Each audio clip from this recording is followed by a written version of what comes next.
Okay, Bismillahir Rahmanir Rahim. Allahumma salli ala Sayyidina Muhammad wa ala alihi wa sahbihi ajma'een. Yani, last class we talked about some of the important aspects of menstruation, the different types of women. We also talked about the length of their duration for each different woman, and we also talked about the issue of when a woman's norm continues and returns. And we said as long as there's not 15 days between the returning blood and the blood, the previous blood, as long as there's not 15 days between them, then it will still be considered one menses, as long as 15 days has not gone between them. And the way to understand the whole subject of menstruation is to pay attention to the principles and not to your situation. This is one of the misconceptions that a lot of women get. They pay attention to have an odd situation, and they begin to panic. But once you learn these principles, you're going to start to place your situation into the rules of menstruation, and you're not going to try to apply the rules of menstruation into your situation. So you're just going to look at your situation and you're going to say, what's really going on? The reality is my blood is cutting before my norm, and 15 days is not passing before the blood comes back. So that means I go under the issue of the one who's supposed to complete their norm when the blood comes back. So it's important to get these rules laid down. This course will give you the basic essentials of understanding the fundamental principles, and not too much in detail, because if you take too much details, then you'll miss the point. So this course was designed in order to lay down the fundamentals, and then when we go into the second course of menstruation, which I'm preparing now, then those rules that you learned here, when you come across the more broader perspective in level 2, then it'll be easy for you to grasp the general idea in totality. So now we're going to talk about the two signs of the end of menstruation. How does a woman know when her menses is done? And we read there are two signs that indicate the end of a menses, right, or the end of menses. Number one is al-jafuf, right? Al-jafuf refers to the placing of a piece of material such as cotton in the genital organ, then removing it so that it is without any traces of blood. Right? So jafuf generally in Arabic means dryness. Right? And women are generally never absolutely dry. What do they mean by dry here? Dry from any traces of blood. That's why we said in the genital organ, then removing it so that it is without any traces of blood. So that it is without any traces of blood is an interpretation of what is the real meaning of jafuf, which means dry. Right? So for example, women wear pads or they wear tampons. They know that when they go to remove it, they don't see any traces of blood. Then they know that their menses is over. The second sign is called al-qassa al-bayda. And al-qassa al-bayda refers to a clear thin liquid that appears at the end of menses. What do we mean by clear thin liquid? Meaning that this liquid is coming out from the same place where the menses blood is coming out, but the menses blood stops and it keeps coming out, which is telling us for sure that there's no blood coming out for sure, because this thin liquid is still coming out, but there's no blood coming out with it. Right? It's like, for example, if you have a bottle of water, for example, and you want to drink it, but there's dirt in that water. So you don't want to drink any of the dirt, so you want to make sure that all the dirt is poured out so that there's only pure water left. But the problem is you can't see the inside of the bottle.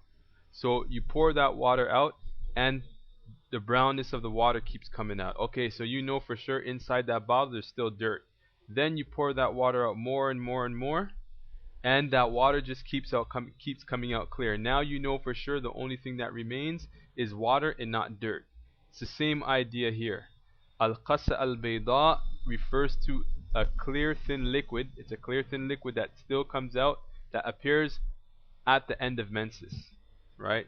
So there's no blood coming out now, and it's only this white liquid. Between these two, we say which one is stronger. Al-Qassa al-Bayda is stronger. Why? Because in reality, when we say that a woman is in menses, we don't mean that 24/7, 365 she's constantly bleeding.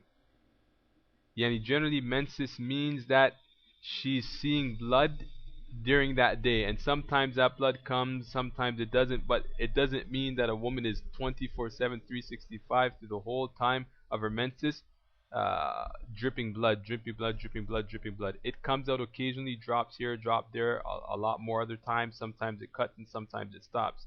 So sometimes, if a woman sees jafuf, she might think her menses is done, and then all of a sudden, maybe an hour later, it starts coming back out. But al-qassa, it doesn't stop. The liquid still comes out, but the blood stops. So we know that there's some type of flow of liquid going. But because there's no blood coming out, then we can be sure that the reason that blood is not coming out is because it's finished, and not just because everything stopped. Right? So generally in al-qassa there's still something flowing, whereas in al-jafuf there's nothing flowing. Right? So we mentioned that al-qassa al-bayda is more stronger of a sign than al-jafuf. And so this is going to go on to explain the next section that we're just about to read, concerning which of the two signs is given preference in determining the end of menses. Which two signs is given preference? And as we mentioned before, what do we mean by given preference? Which one is a more stronger sign to indicate that menses is done? A direct translation of Al-Izziyah, it says, Al-Qassa is given preference over Al-Jafuf in respect to Al-Mu'tada. Right? So let's understand this from now. We say that Al-Qassa is given preference over Al-Jafuf in the concerning the Mu'tada. So we're not talking about anything else. The fact that he says Al-Mu'tada rules out all the other women. We're only talking about Al-Mu'tada. Thus, based on that, when we say thus, we're meaning based on that, if she were to see Al-Jafuf first, right? If she was to see Al-Jafuf first, she is to wait, which is only recommended, mandub, not obligatory. And I put that in between brackets so that you understand when we say that she is to wait, it doesn't mean that it's obligatory. It's only recommended, right? So she is to wait for al-qassa to appear up until al-waqt al-mukhtar, right? So what he's saying here clearly out in the text is that if she sees al-jafuf, al-mu'tada, then what she's going to do, it's mustahab for her to wait until she sees al-qassa. But that waiting period is only going to be up until the end of waqtul mukhtar. Because I'm assuming that for some people who haven't studied Maliki fiqh in the past, I defined what does it mean by waqtul mukhtar. Waqtul mukhtar, which refers to the first prayer time that a person must pray in unless he or she has an excuse to delay it. For example, in the Maliki method, we have two types of prayer times. Right? For example, the prayer time for dhuhr at the beginning has something that we call waqtul mukhtar, meaning it's the chosen time that a person who doesn't have an excuse to delay must pray it in. And then right after that, we have something called waqtul dururi, meaning the time for necessity. This is the prayer time that a person who has a necessity or a need to delay the prayer, and we already have them mentioned what they are inside of the madhab, it's permissible for a person to delay to this time and he's not a sinner. Whereas the person who delayed his prayer in the time of mukhtar to the time of dururi, he gets a sin. So what is the text? What is the point of the text here? If a woman sees al-jafuf, let's just say as soon as dhuhr time comes in, she sees al-jafuf, it's mustahab for her to wait until just enough time for her to finish to pray a complete prayer before the time of Waqt al-Mukhtar goes out, to see if al-Qassa is going to come. And why do we say it's mustahab for her to wait? It's actually for her benefit. Because as we mentioned, al-Jufuf, when a woman sees her menses, it doesn't mean that she's bleeding all the time. Right? So let's just say, for example, a woman's norm is 7 days. All of a sudden she bleeds for 7 days and she thinks, okay, the blood stopped, so it's time for me to pray. Okay? So she goes and she makes ghusl at the beginning of Waqt al-Mukhtar because she saw Jufuf. Okay? And now all of a sudden at the middle of Waqt al-Mukhtar, blood comes back again. The reality is that her menses never stopped. It was just that, as we said, menses always comes and goes, comes and goes, comes and goes. So the blood comes back again. So she wasted her time praying and wasted her time making ghusl. Right?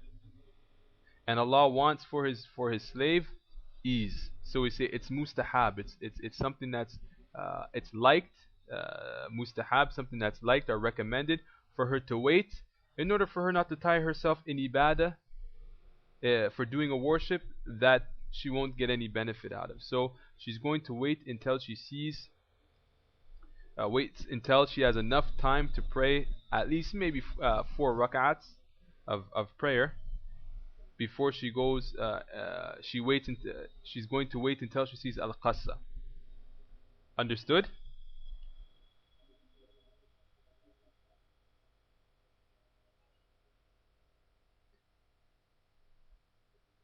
Okay, so this is what the text is saying, but I want you to get out a pen because there's something what we call tafsil. Here he's giving you the general rule, but this rule breaks down into 4 categories. So if you have a pen and a pencil with you, what you're going to write down is number 1.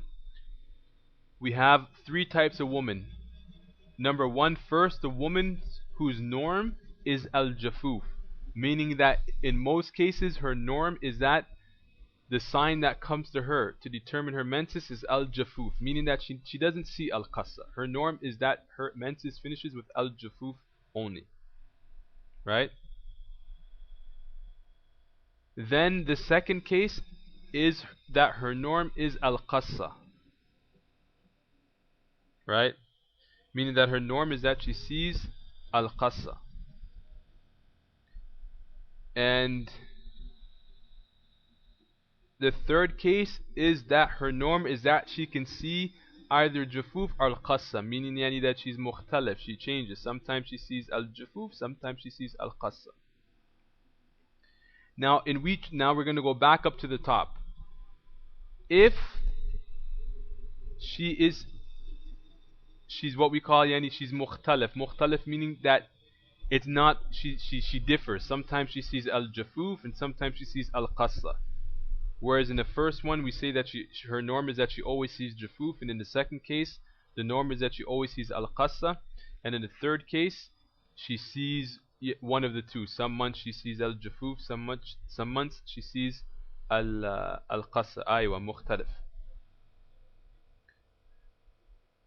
And so in the first case of al-Jufuf, right, if her norm is al-Jufuf and she was to see al-Jufuf, then she doesn't wait. It's not mustahab for her to wait. Right? Now let's say her norm was al-Jufuf and she sees al-Qassa first. She's also not going to wait. Why? Because we say that al-Qassa is stronger. So even if her norm is Qassa, even if her norm is al-Jufuf and she happens to see Qassa one time, we're still going to say don't wait, even though your norm is al-Jufuf, because al-Qassa is stronger than al-Jufuf as a sign of menstruation. Right? You can write down your question. As for al-Qassa, we're going to strike the same scenario. Let's just say her norm is al-Qassa and she sees al-Qassa first. Right? then she's not going to wait. And this is obvious. Why? Because we said al-qassa is strong, and it happens to be that her norm is qassa and she sees it first. So there's absolutely no reason for her to wait. Right? That's the strongest thing that she can ever have. Meaning that her norm is qassa and she sees qassa first. Now let's just say her norm is qassa also, but she sees al-jafuf first. Al-jafuf first. This is the area where we say that it's mustahab for her to wait until close to the end of waqt al-mukhtar. Right? So understand what he's talking about, what he's giving you the general meaning through this text. He's talking about this fourth category, a woman who has a norm of al-qassa, but she happens to see jafuf first. Then we're going to say it's mustahab for her to wait until the end of waqt al-mukhtar is close. Now the third category, a woman who sees al-jafuf or qassa, meaning that it differs. For the woman who sees al-jafuf or al-qassa, we're going to say she follows the same rule of the woman whose norm is al-qassa, meaning that if she sees al-qassa first, she doesn't wait, and if she sees al-jafuf, then she's going to wait until the end of waqt al-mukhtar. Did everybody get that?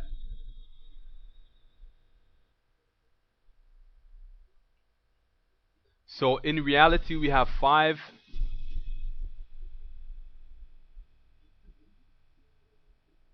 So basically we have 5 different scenarios, right? She's only put it this way. If you want to make it easy, the only time she's gonna wait is if she sees if her norm is al-qassa and she sees al-jafuf first, or her norm is that she sees jafuf aw qassa and she sees jafuf first, right? So generally, yes, in jafuf she's gonna wait, but that's not gonna be the case if jafuf is her norm. If jafuf is her norm, she's not gonna wait. But if jafuf is not her norm and she sees it first, then she's going to wait. That's the meaning of al-qassa is given preference over jafuf in respect to al-mu'tada. Thus, if she were to see al-jafuf first, right? If she was to see al-jafuf first in the fourth scenario that we gave, she is to wait, which is only recommended or mustahab, not obligatory, for al-qassa to appear up until al-waqt al-mukhtar, right? Which refers to and actually you should add something. I'm missing something. Up until the end of al-mukhtar. That's what's correct. Up until the end of al-waqt al-mukhtar, and make sure you make a small note. What do we mean by the end of mukhtar? Enough that you wait long enough up until the point that you're sure that you can pray your whole prayer in the waqt al-mukhtar. And we said al-mukhtar, which refers to the first prayer time that a person must pray in unless he or she has an excuse to delay it. Now he's done with al-mu'tada. As for al-mubtada'a, a woman who sees her menstruation for the first time, she does not wait for al-qassa if she sees al-jafuf first, right? Meaning that if she sees al-qassa, if she does not wait for al-qassa if she sees al-jafuf first. If she sees al-jafuf first, she doesn't wait for al-qassa. Likewise too, opposite. If she sees al-qassa, right, then she doesn't wait for al-jafuf. Why? Because she doesn't have a norm in order to go under the category of al-mu'tada. So the fact that her menstruation cuts for the first time with either jafuf or qassa, it's all the same. She's going to. There's no mustahab for her to wait. She's gonna make a ghusl right away, and then pray her salah or her fast. Understood?